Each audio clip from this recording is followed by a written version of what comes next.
Not bad for an unrestored 11-year-old SKX007. Yesterday's watch review today.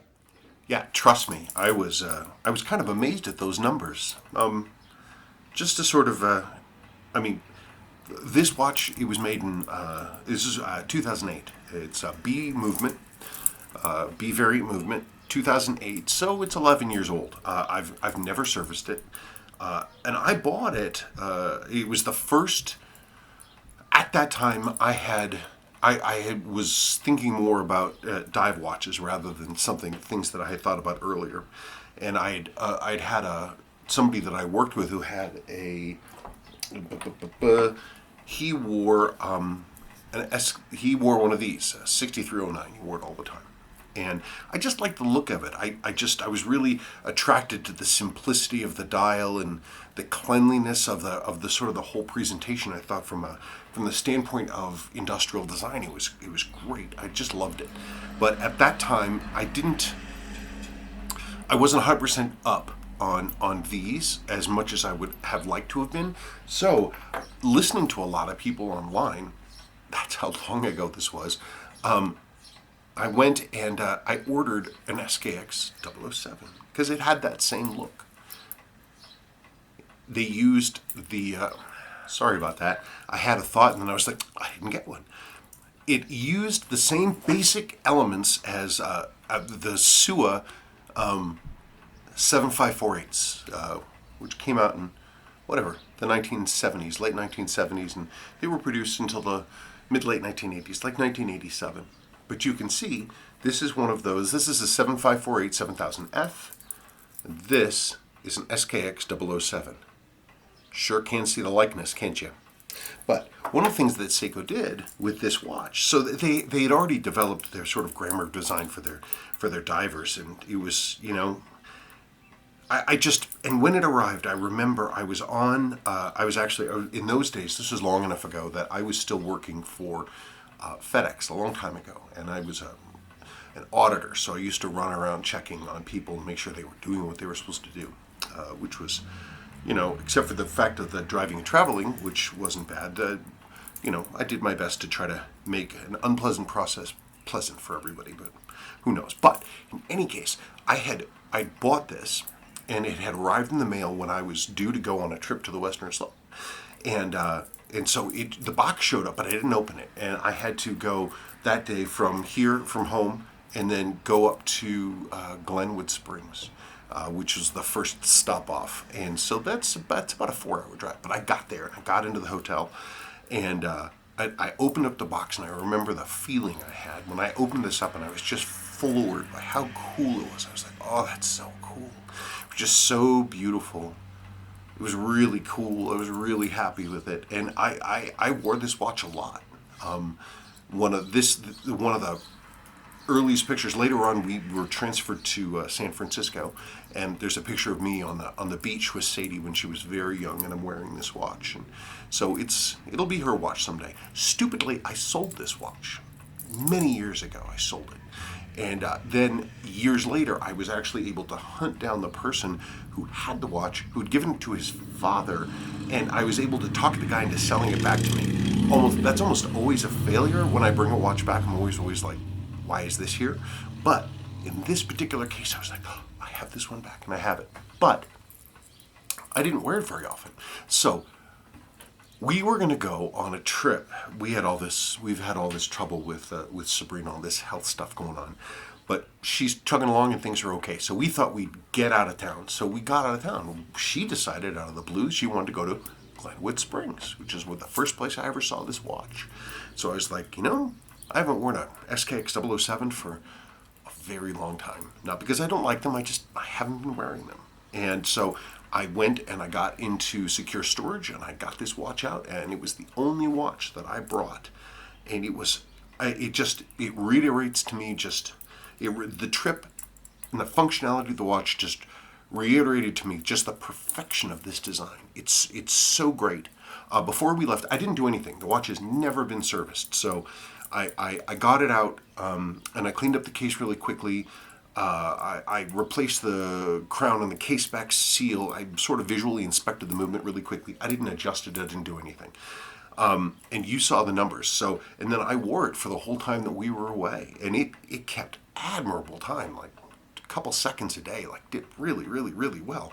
And this is a B movement. I mean, granted, this is an old one, but I was pretty impressed. Pretty impressed. And I was happy to wear it. And I even did what I never do, which is that we were up in Glenwood Springs, and they have all these hot springs up there, these geothermic pools. In fact, the largest geothermic pool in the world. It's over 1 million gallons. It's been a health resort since the 1800s.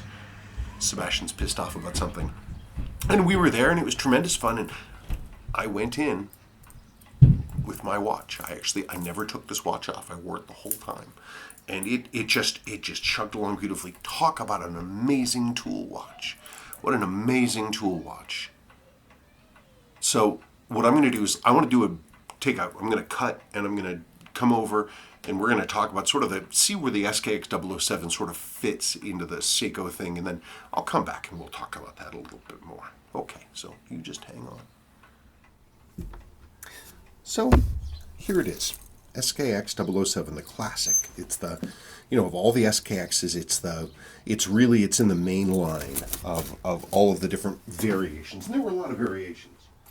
Sorry about that. I had to do some digging. Here we are. This is the core model. There were a bunch of different ones. SKX007, SKX173. They're variations, but mostly it boils down to black round markers, black like this, or it's the Pepsi model. The SKX173 is really cool, and I keep kicking myself for not having one. I've had some beautiful ones, and they're super cool. They're basically a recreation of the 6309 7290. Anyway, but here's the wacky one of the wackiest of the SKXs. This one here, SKX011J. Not for everybody. This is an early one, A model. Believe it or not, this has never been touched. I've never even opened it. They're not for everybody. Gosh, this would be a so much better watch if this was like, if the handset was like brushed or even matte, rather than this weird, like blobby high polish chrome that Seiko did. But anyway, so to talk about where we are going to place SKX007 and show its sort of heritage, design heritage. Of course, I already talked about the 7548 7000 F right there. Now they had the 7548 7000, which is black, and it's all black. It's not the Pepsi, and it stylistically it looks just like this with the magnificent 7548 movement in it. But the external case structure is darn near identical, except for like a 4 o'clock crown here and 345 here. But you can see obviously where Seiko got all this from. Sorry about that. Okay. So we've got that. There it is. Then the next one in the line is the one that people just love to death. 6309 7049. Or 7040, whatever you feel like doing. Or 6306. It's all the same basic watch. And they have a lot of functional similarities. And you can see again, by the point this was made, Danny and Sua were long gone. The Sua plant still makes GS and stuff like that. But there it is. I mean, you can see the design heritage as it goes through. But people really like this one because it's got this, this beautiful, beautiful round case. And they're not 100% sold on the slim case. Seiko didn't really keep the slim case going. Of course, I'm sorry, didn't keep the cushion case going until they reissued. But there's so many elements that they did keep in this slim case. One of the things that I love the most is this beautiful ergonomic undercut on the case. I just think it's magnificent. Beautifully done. Whoever designed this, I mean, it's a masterful, masterful design. The only thing I wish is sometimes is that it would have these sort of covered over covers, just like we see in the next previous generation, the 6105, 8110, 8119. See these over covers? I don't know what you want to call it. It's sort of chamfered in, and I think it gives a little bit more elegance. It's not really necessary, but I think it gives it a nice look. So there we go with the next look if we want to talk about sort of the progression of the designs. Seiko still is managing in all three of these to have basically full crown coverage, which is nice. And if we want to go back, we can go back one more generation to the 6105 8000 slim case. That's a nice watch, isn't it? That one's really, really nice. It's a service dial, but that's nice. This one is March 1968. That's really, really early. Okay, and so the real main difference between the 6309 and the 7548, because the 6309 and the 7548 are actually based in the same movement family. That when Seiko created the 7548 movement, they did so on the back of the 6309, and so they are in many ways interchangeable, like the calendars and all that other kind of stuff. So this is a 6309 movement, SUA, and this is a 7S. This is a 7S36, but the only difference between a 7S36 and a 26 is slightly more jeweling. This is a rough movement that obviously doesn't run, has a very bad balance, but you can sort of see the different lineages. So the neat thing about these watches is that on the outside they're SUA, but on the inside, really, they're Dainey. This 6309 movement, which powered variants of which, this design family started with the 6000 series, 6106, 6119, all the way up to the high beat 6159. And it culminated in the 6309. And after this, once the SUA plant closed, that was the death of this piece. And they moved to this movement family, which is the Dainey 7000 series. Now, Dainey invented these right around the same time, late 1960s. And it has some notable differences between these two movements. Let's see.